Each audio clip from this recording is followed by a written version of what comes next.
संत समागम और गुरु भजन। तो साधुओं का समागम बहुत दुर्लभता से प्राप्त होता है।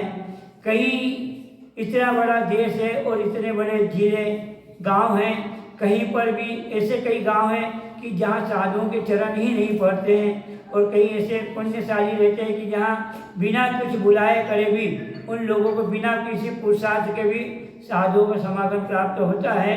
तो गुड़ेल वासियों ने तो बहुत पुरुषार्थ किया, 2 बार 3 बार ओरवाड़िया भी आए, खरका भी आए और उन्होंने बहुत अच्छा लाभ प्राप्त किया। भारतीय संस्कृति जो है संतों की संस्कृति है। यहाँ सभी संप्रदायों में संतों का महत्व रहता है। उनकी अपनी अपनी अलग अलग चर्या रहती है, कोई भी जिस प्रकार की जो संप्रदाय की रहती है, किंतु संत समागम का सभी जगह महत्व है। किसी ने कहा है कि राम बुलावा भेज दिया, दिया कबीरा रोए। संतन में जो सुख संतन में होए, सो वैकुंठ में नाय। क्या? राम बुलावा भेज दिया, रामचंद्र जी ने कबीर को बुलावा भेज दिया कि भैया वैकुंठ में आ जाओ, यहाँ पे सुख है। तो दिया कबीरा रोए। तो कबीरदास जी रोने लग गए कि जो सुख संतन में है वो वैकुंठ में नहीं, क्योंकि संतों के बीच में बैठने से, उनकी चर्या से, उनसे ज्ञान से उनको लाभ प्राप्त होता है। वो सुख वैकुंठ में नहीं है, वैकुंठ में नहीं। इस प्रकार से संत समागम का महत्व है। और सुत दारा और संपत्ति पापी के भी होए। कई लोग ऐसे विषय भोगी लोग हैं जिनके पास में सुत पुत्र भी है, संपत्ति भी है, स्त्री भी है, सब कुछ सांसारिक भोग है पूर्व पुण्य के उदय से, किंतु वर्तमान में कुछ नहीं कर रहे हैं। तो उनके क्या है कि सुत दारा और संपत्ति पापी के भी वर्तमान में नास्तिक बने हुए, कभी धर्म नहीं जानते, कोई धार्मिक क्रिया नहीं करते, दान पूजा या अपने अपने धर्म के भी कोई काम नहीं करते हैं, किंतु पूर्व पुण्य को का फल भोग करके वो सब कुछ प्राप्त कर रहे हैं और वर्तमान में कुछ नहीं कर रहे हैं। तो क्या कहा कि जो पूर्व का पुण्य है उसका तो भोग रहे हैं, किंतु अब वर्तमान में पाप का है, पुण्यानुबंधी पुण्य पाप कहते हैं उसको, कि पुण्य का पहले पुण्य किया था तो पुण्य के अनुबंध से पुण्य का भोग तो कर रहे हैं, किंतु वर्तमान में पाप का अनुबंध कर रहे हैं, वो पाप कमा रहे हैं। तो उसको अब आगे क्या मिलेगा? अगर पहले अपन ने पुण्य किया था तो अपने को ये सब कुछ प्राप्त हुआ है, हरा भरा परिवार प्राप्त हुआ है, समाज अपने को प्राप्त हुई, भगवान महावीर की शासन प्राप्त हुआ है। किंतु अगर वर्तमान में अगर हम धर्म नहीं करेंगे, दान पूजा नहीं करेंगे, तो आगे हमको क्या मिलेगा? तो इस प्रकार से अपन ने पिछले दिनों में कहा था कि जो संतों का समागम है कल्प वृक्ष के समान है, सब कुछ देने वाला होता है। तो अपन ने सुना था कि हमारे देव शास्त्र गुरु ही हस्तावलंबन है। अगर संसार रूपी इस महासमुद्र से पार करने के लिए देव शास्त्र और गुरु हस्तावलंबन है, किंतु जो देव हैं उनका मौन है। वो क्या कहते हैं कि देवता मौन है, उन्हें हमसे क्या वास्ता, किंतु गुरु आप तो बोलते हैं, दिखा दो हमें रास्ता। तो इस प्रकार से जब जिसने बाली मुनिराज ने, रावण ने भगवान की भक्ति करी थी, तो उनको भक्ति से उनको फल प्राप्त हुआ, विद्या प्राप्त हो गई थी, विद्या प्राप्त हो गई। और अंजना ने जब देव का अपमान किया 22 पल के लिए, जिन्हें तो भगवान के चैत्यालय से प्रतिमा को बाहर निकाल दिया, तो उसको 22 वर्ष तक पति का वियोग सहन करना पड़ा। किंतु दोनों ही अवस्था में देव मौन थे। अगर आप उनकी पूजा आराधना कर लोगे तो पुण्य का संचय कर लोगे, और यदि आप उनका अपमान करोगे तो आपको पाप का संचय होगा। किंतु देव मौन थे। और जिनवानी शास्त्रों में लिखी हुई है, किंतु इस आपाधापी में कितने लोग हैं जिनको जिनवानी पढ़ने की फुर्सत है। बोले कि महाराज बम्बई में, वो बोल रहे थे कि बम्बई में रोटले तो मिल जाते हैं, किंतु ओटला नहीं मिलता है। छोटी छोटी दुकानों में, छोटे छोटे स्थानों में बड़ा व्यापार करके सवेरे से लेकर के रात को 10-11 बजे तक परिश्रम करते हैं, किंतु ये अपना कोई पूर्व कर्म था। किंतु अब अपने को समागम प्राप्त हुआ, ये हमको बहुत अच्छा जरूर लगा कि कहीं भी इन्होंने देश छोड़ दिया है, किंतु धर्म नहीं छोड़ा है।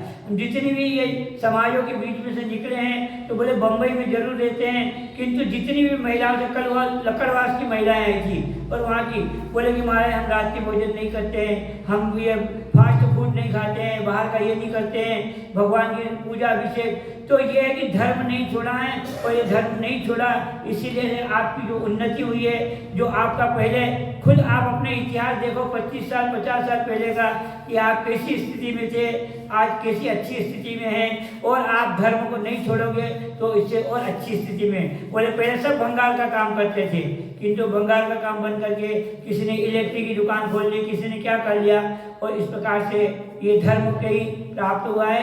तो अपने को धर्म करते रहना चाहिए, धर्म नहीं छोड़ना चाहिए। और जिनवानी पढ़ने का समय नहीं है, किंतु संत समागम, साधुओं का समागम अगर एक पल के लिए भी प्राप्त हो जाता है तो व्यक्ति के जीवन में परिवर्तन आ जाता है। आज हम यहाँ 12 दिन से देख रहे हैं कि वो छोटा सा इसका बच्चा है, बोले कि 12 दिन हो गए हैं कि बोले कि रात्रि भोजन नहीं करता है। हमने पहले दिन से प्रेरणा दी तो उन्होंने लोगों ने सबने मन बनाया कि भाई दिन 2 महीने 4 महीने 6 महीने साल भर का रात्रि भोजन का त्याग करने का मन बनाया, जमीन का आलू प्याज खाने का त्याग करा। तो इस प्रकार से जो ये संतों के समागम से, अगर संत हमारे भैया कालूलाल जी इतने पास में बैठते हैं यहाँ पे, बोले अगर बम्बई में होते हैं तो बोले कि ठीक है समय पे जाते प्रवचन सुनते घर चले जाते, किसको चाहिए बम्बई में बैठने का। किंतु यहाँ पे सब लोग अपना व्यापार धंधा छोड़ के हम बैठे हैं, तो इतनी निकटता से बैठते हैं, हमको रोज परेशान कर रहे हैं। बोले महाराज जी 25 का मैं नहीं बोलता, नहीं तो बोले महाराज टेप कर देंगे। तो बोले महाराज अगला अवसर हमको देना, देखो पुण्य अर्जन करो, पुण्य का संचय करो, हो सकता है उसमें कोई बात नहीं है, अपना पुण्य बढ़ाओ। तो इस प्रकार से संतों की संगति से तो क्या हुआ कि एक कहा है कि कदली शीप भुजंग मुख स्वाति एक गुण 3, जैसी संगति बैठिए वैसे ही फल दीन। कदली शीप भुजंग मुख, कदली कहते हैं केले के वृक्ष को, और शीप कहते हैं जो समुद्र में होती शीप, और भुजंग, कदली शीप भुजंग मुख स्वाति एक गुण 3, जो स्वाति नक्षत्र में जो पानी की बूंद गिरती है, तो स्वाति नक्षत्र की बूंद अगर केले के वृक्ष पे गिर जाती तो मोती की समान दिखती है, शीप के अंदर अगर चली जाती है तो मोती बन जाती है, और उसी स्वाति नक्षत्र की बूंद अगर सर्प के मुख में चली जाती है तो जहर बन जाती है। तो जैसी संगति करोगे, आप अच्छे लोगों की संगति करोगे, संत साधुओं की संगति करोगे, तो आपको उनके अच्छे गुण प्राप्त होंगे। और अगर आप किसी हल्के लोगों के साथ बैठोगे उठोगे, उनसे बात करोगे, तो आपको उनके दुर्गुण प्राप्त होंगे।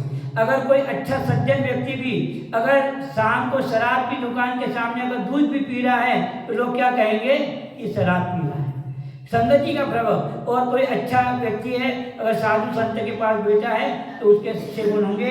तो क्या है कि जो छोटे छोटे बालक रहते हैं, हम क्या है कि हम यहाँ तो रहे, यहाँ बालक बच्चे कम थे, फिर भी जहाँ रहते हैं तो हम बच्चों से बहुत प्यार करते हैं। तो बच्चे बैठते नटखट रहते, बच्चे तो पूछते महाराज जी आपको वैराग्य कैसे प्राप्त हुआ, वैराग्य कैसे प्राप्त करना चाहिए, कैसे करते तो आपको दर्द नहीं होता क्या, आपको कैसा लगता है, मुंह के बाहर निकालते तो कैसा होता है। तो ये सब ऐसे छोटे छोटे बच्चे पूछते हैं। तो एक समय की जो संगति होती है वो भी उसके जीवन में परिवर्तन ले आती है। तो क्या हुआ कि इस जम्बू द्वीप के अवंती देश के अंदर एक जय वर्मा नाम का राजा रहता था, और उसकी स्त्री का नाम था धरणी। उसी राज्य के अंदर जो है एक देवी नाम का वैश्य रहता था। वैश्य कहते हैं कि जो व्यापारी हैं, सेठ आदमी थे। तो अब वो सेठ थे, सेठ सेठानी, उनका बहुत दिन तक पुत्र उत्पन्न नहीं हुआ। उसके बाद में पुत्र उत्पन्न हुआ, तो पुत्र को बड़े संपन्न थे, तो लाड़ प्यार से खूब पालन पोषण किया, उसका बहुत लाड़ प्यार किया। और वो लाड़ प्यार में क्या है, बच्चे बिगड़ जाते हैं। नीतिकार कहते हैं कि बच्चों से लाड़ प्यार करना 5 वर्ष तक, 5 वर्ष तक लाड़ प्यार करो। 5 वर्ष के बाद में उसको ताड़ना दो। ताड़ना का मतलब उसको शिक्षा दो, उपदेश दो, उसका हित और अहित का उसको ज्ञान कराओ कि अगर अपन ऐसा करेंगे तो ये अपने अहित होगा, ये करेंगे हित होगा। तो उसको 16 वर्ष की उम्र तक उसको शिक्षा दो, और फिर 16 वर्ष के बाद में उस बच्चे से मित्रवत व्यवहार करो, जैसे अपन अपने मित्र से व्यवहार करते हैं। कि जब नीतिकार कहते हैं कि जब अपना जूता अपने बेटे के पैर में आ जाए तब उसके बाद फिर उससे समान व्यवहार करो। आज आप लोग यहाँ बैठे निश्चित रूप से आप अपने बच्चों से मित्रवत व्यवहार कर रहे हैं, तो आपका व्यापार काम का संभाले और आप यहाँ पर शांति से निर्विघ्न 1-1, 2-2 महीने से बैठे हो। तो क्या हुआ कि उसने बच्चे को बहुत लाड़ प्यार किया, अब बच्चा युवावस्था को प्राप्त हो गया, अब उसको कमाना धमाना कोई आता नहीं था, कोई ज्ञान नहीं था, और वो खा पी करके सोए रहता था। अब बड़ा हो गया तो उसकी शिकायत है, सेठ जी को अच्छा नहीं लगा।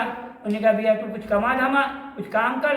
तो उसने कुछ नहीं किया, तो उसको देश से निकाला दे दिया, घर से निकाला दे दिया। वह क्या करेगा, बाहर जाएगा तो कुछ कमाएगा करेगा, भूखा मरेगा तो कुछ करेगा, उसको देश से निकाला दे दिया। और वो चलते चलते राजधानी की तरफ चला। एक जंगल के अंदर बड़ा घना वृक्ष था, वृक्ष के नीचे वो सो गया, थक गया वो। तो वहाँ पर एक लकड़हारा लकड़ी काट करके रोज बेचने वाला था, तो लकड़हारा भी लकड़ी काट करके लाया, और वो भी थक गया तो उसने भी लकड़ी का ढेर वहीं पे रख दिया और वो भी सो गया। अब घंटे आधे घंटे के बाद जब नींद खुली तो उसकी वो सेठ का पुत्र था, तो उसने कहा कि भैया क्या करते हो तुम? तो बोले भैया मेरे को तो भूख लगी, मेरे काम धंधा कुछ नहीं है। तो बोले तुम? बोले मैं रोज लकड़ी काटता हूँ और लकड़ी बेचता हूँ और अपना जीवन।